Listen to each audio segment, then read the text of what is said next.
Hi friends, welcome to Devan study circle 7వ తరగతి science.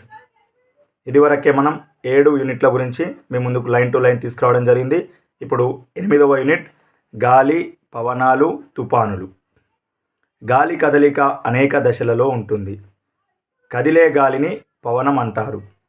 బెలూన్లో గాలి నింపడం వల్ల, ఫుట్బాల్లో గాలిని నింపినప్పుడు అది గట్టిగా మారడం, చేతి పంపులో నీరు రావడం, సైకిల్, స్కూటర్, కారు ట్యూబ్లలో గాలి నింపడం మొదలైనవి గాలి పీడనానికి ఉదాహరణలు. వేడి చేయడం వల్ల గాలి వ్యాకోచిస్తుంది. గాలి అధిక పీడనం నుంచి అల్పపీడనం వైపుకు వీస్తుంది. పీడనం ఎంత ఎక్కువైతే గాలి అంత వేగంతో వీస్తుంది.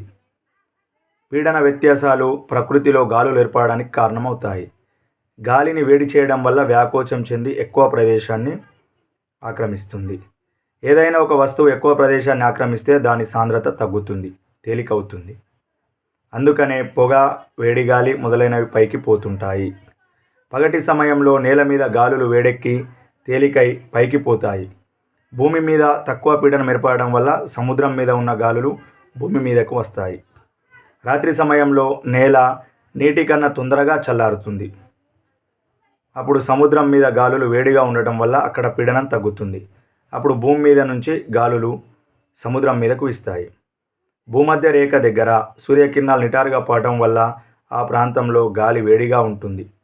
ఇక్కడ ఏర్పడే తక్కువ పీడనంలోకి భూమధ్య రేఖకు ఇరువైపులా ఉండే 0 డిగ్రీ అక్షాంశం నుండి 30 డిగ్రీల అక్షాంశం గల ప్రాంతంకు చల్లని గాలులు వీస్తాయి. ఈ కదలిక భూగోళం మొత్తం మీద గాలి కదలికలకు దారితీస్తుంది. భూమధ్య రేఖ ప్రాంతంలో పగటిపూట భూమి బాగా వేడెక్కడం వల్ల భూమిపై ఉండే గాలి పొరలు వేడెక్కి తేలికై పైకి పోతాయి. అప్పుడు సముద్రపు గాలులు భూమి మీదకు వీస్తాయి. ఇలా వీచే గాలులను ఋతుపవనాలు అంటారు. ఈ పరిస్థితి సాధారణంగా జూన్ నుంచి సెప్టెంబర్ నెలల మధ్య కాలంలో ఏర్పడుతుంది. డిసెంబర్, మార్చి నెలల మధ్య కాలంలో సముద్రం నెమ్మదిగా చల్లబడుతుంది.